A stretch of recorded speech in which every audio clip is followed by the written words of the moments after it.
ہے کہ ہم تو سبحانہ ربی العالی جو دعا ہے ہم وہ سجدے میں پڑھتے ہیں۔ تو یہ جو آپ دعا کہہ رہی ہیں تو پھر یہ تو سمجھ نہیں آ رہی، تو میرے تو فلاں نے مجھے کہا کہ نہیں یہ تو غلط ہے، یہ اس طرح سے ہے۔ تو میں آپ کو یہ بھی بتا دوں کہ کیونکہ ہم پاکستان میں نا حنفی فقہ فالو کرتے ہیں، اس میں نماز کا جو ایک طریقہ بتایا گیا وہ بالکل ٹھیک ہے، لیکن رسول اللہ صلی اللہ علیہ وسلم سے بہت سی دعائیں اس کے علاوہ، سبحانہ ربی العالی کے علاوہ بہت سی دعائیں ثابت ہیں جو وہ سجدے میں مانگا کرتے تھے۔ تو یوزلی کیا ہوتا ہے کہ جیسے ہم تہجد میں پڑھتے ہیں یا پھر ہم نفلی عبادات کرتے ہیں نا، نفل پڑھتے ہیں یا سنہ پڑھتے ہیں، تو اس میں ہم دوسری دعائیں شامل کرتے ہیں، اور ہر دفعہ اس میں بھی مزہ بھی آتا ہے کہ آپ کا ایسا نہیں ہوتا کہ ایک رٹا لگایا ہوا آپ وہی پڑھتے جا رہے ہیں، تو اس سے دل میں وہ رکت جو ہوتی ہے نا وہ بھی نہیں آتی، خشیت اس طرح سے نہیں آتی ہے۔ لیکن جب آپ چینج کر کے پڑھتے ہیں اور وہی دعائیں جو رسول اللہ نے کہی تھی وہی پڑھی تھی انہوں نے، وہی ہم پڑھتے ہیں، تو پھر بہت مزہ آتا ہے۔ تو آج میں آپ لوگوں کے ساتھ وہی ایک حدیث شیئر کروں گی کہ ابو ہریرہ رضی اللہ عنہ بیان کرتے ہیں کہ رسول اللہ صلی اللہ علیہ وآلہ وسلم جو تھے وہ اپنے سجدے میں یہ دعا مانگا کرتے تھے، اللہم اغفر لی ذنبی کلہ، کہ اللہ میں اپنے تمام گناہوں کی مغفرت مجھے کر دے، مجھے معافی کر دے۔ اللہم اغفر لی، اے اللہ میں بخشش مانگتی ہوں،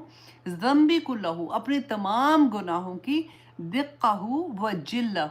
کہ ایسے گناہ جو مجھ سے چھوٹے گناہ ہو گئے تھے، جو میرے بڑے گناہ ہو گئے تھے، وہ اولہ و آخرہ،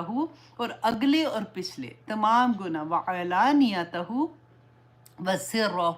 اور جو میں نے کھلے عام کیے تھے اور جو میں نے چھپ کے کیے تھے، اللہ سبحانہ تعالیٰ میرے تمام گناہوں کو معاف کر دے۔ دیکھیے یہ بھی اللہ سبحانہ تعالیٰ کا بڑا کرم ہوتا ہے بندے پہ کہ اس کو یہ توفیق مل جائے کہ وہ اللہ سبحانہ تعالیٰ سے معافی مانگ لے،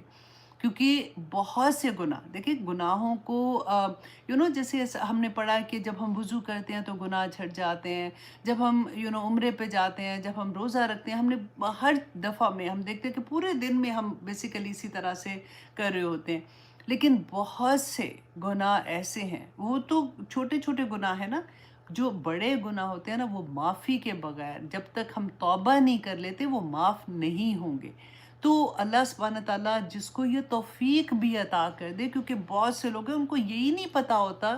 کہ ہم نے ایکچولی ان گناہوں کے لیے تو معافی نہیں مانگی ہوئی ہے، تو ہمیں استغفار کرنا چاہیے۔ بلکہ میں ہمیشہ یہ کہتی ہوں کہ جو گناہ ایسے ہیں نا ان کو یاد کر کے ایک دفعہ ان کو یاد کریں، اور پھر اللہ سبحانہ تعالیٰ سے ان کے لیے معافی مانگے کہ یا پاک پروردگار اس وقت مجھے علم نہیں تھا، مجھے